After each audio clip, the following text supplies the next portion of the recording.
What's going on, everybody? Welcome back to ChudsBBQ. My name is Bradley Robinson, and today I'm going to show you how I made these beautiful, delicious, smoky, juicy pork rib tips. Coming up!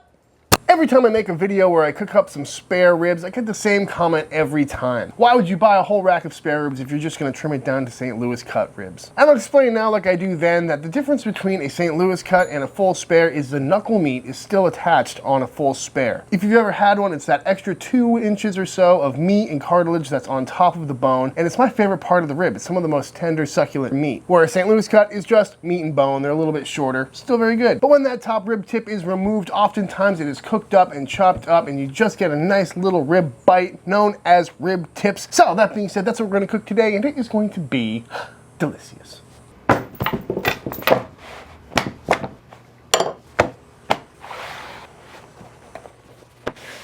This is a rack of spare ribs.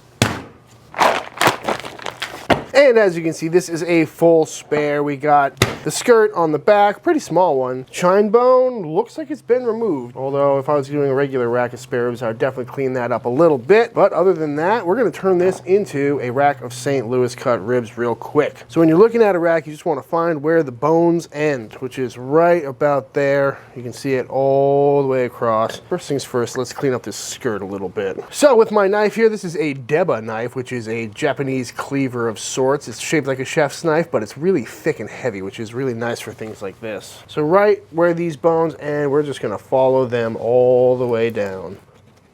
Couldn't be simpler. Take off this little end bit, square it all up. Got a little bit of meat hanging off here. Let's clean that up. And there we have it, a rack of St. Louis cut ribs, and then all the rib tip meat. And this is what we're after today. So what I'm gonna do now is just go around and shape this up just a little bit, take off this thin top part, just kind of clean it up, just like you would on a regular rack of ribs. Make sure everything's cooking evenly. But other than that, we're gonna leave this just the way it is. So this is our rib tip meat. This is our St. Louis cut rack of ribs.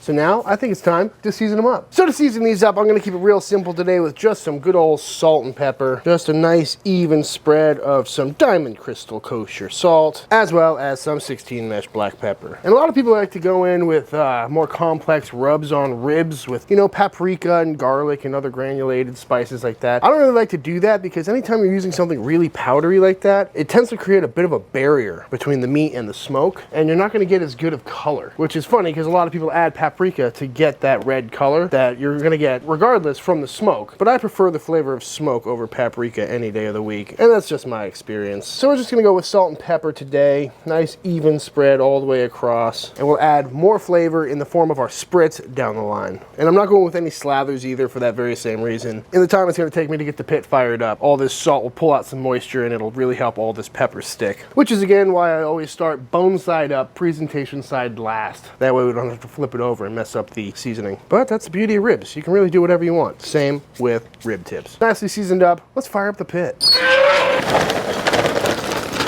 How you doing?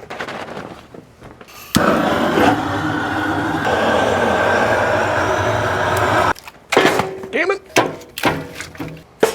There's a snake in my boot! On our way up to about 275 on this here smoker. Let's go ahead and throw these on. Rib tips and these little St. Louis. We're gonna let these go for the next hour or so, and then we will check back in. 1 hour in, this bark has set nicely. All the seasonings are in place on these here ribs. So I'm gonna go ahead and flip them over. Getting some real nice color on there. Now let's get some on the other side. Beautiful. Let's make ourselves a spritz. For our spritz today, I'm gonna try and make a thin version of a barbecue sauce, starting with a little bit of some ketchup, spicy ketchup. Duh. Also gonna go in with some mustard, a little bit of some Worcestershire sauce.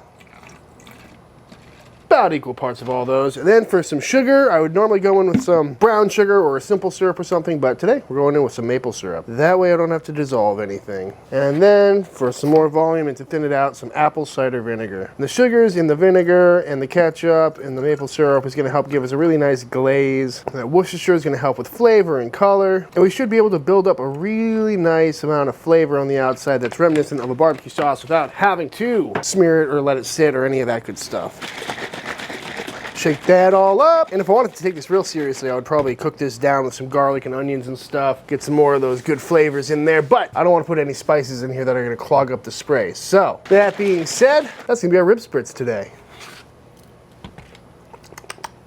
Yep. Tastes like barbecue sauce. About an hour and a half into this cook, I'm going to start spritzing this backside a little bit, just to get a little bit of glaze on this side too.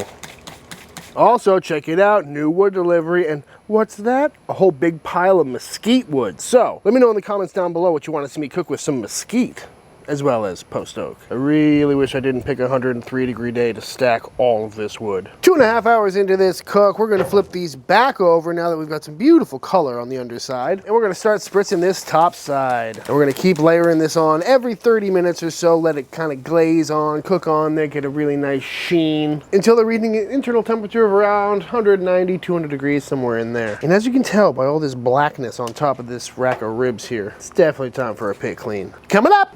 After another hour and a half of consistently spritzing and maintaining temps around 275 degrees, these ribbies are looking good. Ooh, that's hot. Ow. Yoink. As you can see, we've got some amazing color on there. That spritz worked really well. Smells fantastic. Nice dark, nice red color. Can't beat that. They're at an internal temp of about 195 right now, so I'm gonna wrap them up in some foil and let them rest in there, kind of steam a little bit, really tenderize, and then once they're cooled down, we will slice right on in. After a nice long rest, these ribs are coming off. And these rib tips are feeling real nice, real tender. Definitely darkened up a bit in that foil. Popped them back on the pit for just a little while, and they got to a temp of about 200 till they're probing nice and tender all the way through. Especially with all that collagen in there, we really want to make sure that breaks down as much as possible. So from here, it's just about slicing on in. And because there's not really any bones to worry about, we can make these as big or as small as we like. But I'm just gonna go average rib size. Ooh, feeling real nice and tender. And as you can see, it looks just like that top part of a rib. Very nice and tender. Pretty convenient that chine bone's not in there. If it was, this section back here would have a big bone that we'd have to cut off this way. So, something to keep in mind if your rack comes with it on there. But as you can see, these rib tips are nice and tender. Pull apart. Good smoke ring on there. Nice color, good bark.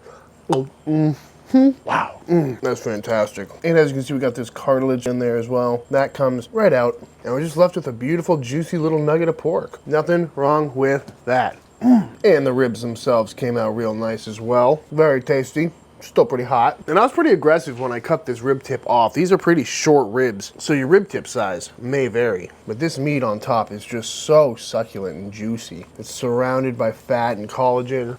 And these are great little party snacks too. Throw a bunch of these rib tips on a plate, game over. It's like another little version of a pork belly burn end. I mean, come on. What doesn't look tasty about that? And if you're a fan of spare ribs, then you're probably already a fan of rib tips. And whether you're a restaurant or a backyard cook, this is a great way to diversify your cooks. You know, you get one rack of spare ribs, turn them into St. Louis cut, and maybe throw some spicy rib tips on the menu. Run a fun special. And they're not really common around these parts, so let's do the real taste test. Very tasty stuff. I'm definitely going to keep this around because, again, one rack of ribs, 2 different sauces, 2 different glazes. Feed everyone twice with the same cut. All right, y'all, and that is it. That is how to make some super tasty rib tips. I highly recommend giving this cut a try because if you're already taking ribs and butchering them down into St. Louis cut, then these are likely just going into the trash when they should be cooked up for a delicious snack. So, that being said, if you do give this recipe a try for yourself, be sure to tag me on Instagram at ChudsBBQ. I love to see what y'all are cooking. Let me know in the comments below what you want to see me cook next. Big shout out to all the Patreon members. Thank you for supporting Team Chud and allowing me to keep making videos. And until the next time I see you, please go cook something outside.